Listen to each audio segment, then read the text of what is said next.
Hey kids, time for another little update here.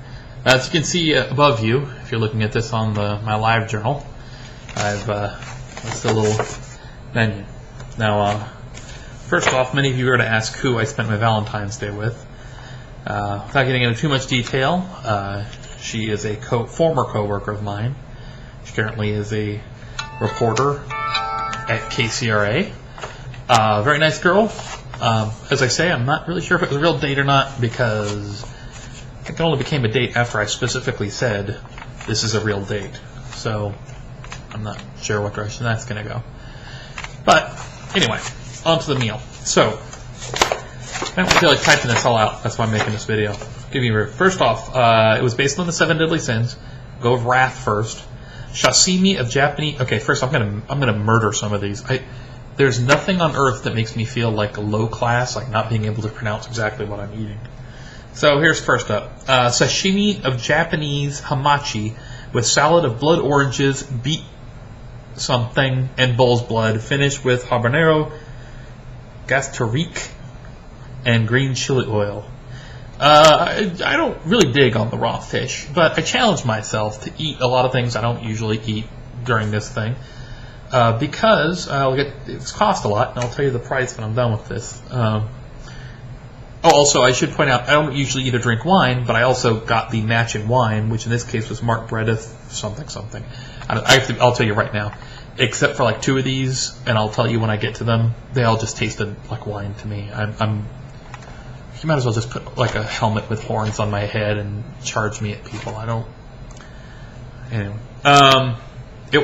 For raw fish, I guess it was. It didn't make me sick or anything. I definitely like the oranges the best. It just didn't do anything for me. I mean, I don't know. Pride was. I'm not going to go through the whole list. The whole point of their Pride thing was all things that they made themselves. All the chefs made in the place. The place itself, I should point out, it's a cafe. It's this place, one of those places that doesn't have any ionic advertising. They don't think they need advertising, and the chef is very cool, and all the waitresses have tattoos, which, it's cool and all, but they're very aware of how cool they are. But anyway, it was nice. I'm not complaining about the place. I'm just trying to set a picture, and since I'm a little, I'm an ass. We sat right up front, right at the counter, so we could see them cooking all the food, which was fantastic. And they all had a very good sense of humor, and we joked and we talked to them. But the Pride is actually probably one of my favorite, my second favorite meal on this list. It was really quite good. It was really, really, really good. Envy, for Envy, you'll see 2 things there: the scallops and the raviolo. The fun part is they gave the men the scallops and they gave the women the raviolo. And as soon as they put it down, I said, "Man, I wish I had the raviolo." And he goes, "I served it this way because I knew all the men would rather have the raviolo and all the women would rather have the scallops. So now you have to envy each other's meals," which lasted for about a minute between me and Shara because we just decided to switch because we were both thinking the same thing. Greed was the best. First off, true Kobe New York strip.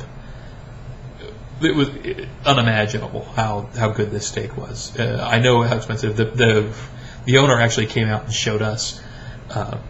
They knew Shar was with the media, so we were getting a little special attention. But the head chef came out and showed us the certificate for the Kobe beef. Then it also had some bluefin tuna. Again, I'm just not into the fish. I couldn't really see what was special about it that was going on. But the beef was just fantastic. The sauce they used was great. Gluttony. Here's the one area I chickened out on. The foie gras. Again, I'm chopping that up, but that's force-fed duck. I mean, they take these ducks and they force-feed them until their livers get all disgusting and fatty. Not as fatty as mine, maybe, but it's just bad. And I don't like the process. And the chef, when he heard we didn't want it, got a little annoyed with us. I just wasn't gonna. I'm not gonna do it. I don't eat veal, and I don't eat that. If I wish almost that I could force myself to not eat chicken because I don't like the way chickens are kept either. But damn, I love chicken McNuggets. Anyway, it also was served with sweetbreads and these sour apple, the caramel corn sweetbread. It's the first time I've ate brain before. It wasn't bad, but anytime you caramel corn anything, I'm pretty sure it's going to come out good. And the salad was good. Sloth. This was my third favorite meal. The lamb. It was very heavy meal. Very, so it's supposed to kind of keep you sloth down. Oh, by the way, the greed was because it was so expensive, and gluttony was because all the food was supposed to be so rich. But the sloth was supposed to be heavy and weighing us down, fill us up in case we weren't filled. It was good. And last, of course, was the Lust, the dark chocolate cake. The most entertaining part about that is that we were supposed to feed it to each other. We were supposed to be not allowed to feed ourselves. That only lasted for like one forkful for me and her because, if it was our date, it was our first date, which was a little bit odd. Anyway, so that was my Valentine's Day. After that, nothing really happened. I stayed the night there, but I stayed in the guest room, and we had lunch the next day, and I left. So anyhow. Hope you all had a good Valentine's Day. My week up to that point was awful, by the way, before going up there, but I don't want to end this. I want to try to keep a positive thought, so I'm going to end it with my Saturday night, which was positive. So, yeah. I'll talk to you all later, and, keep having fun.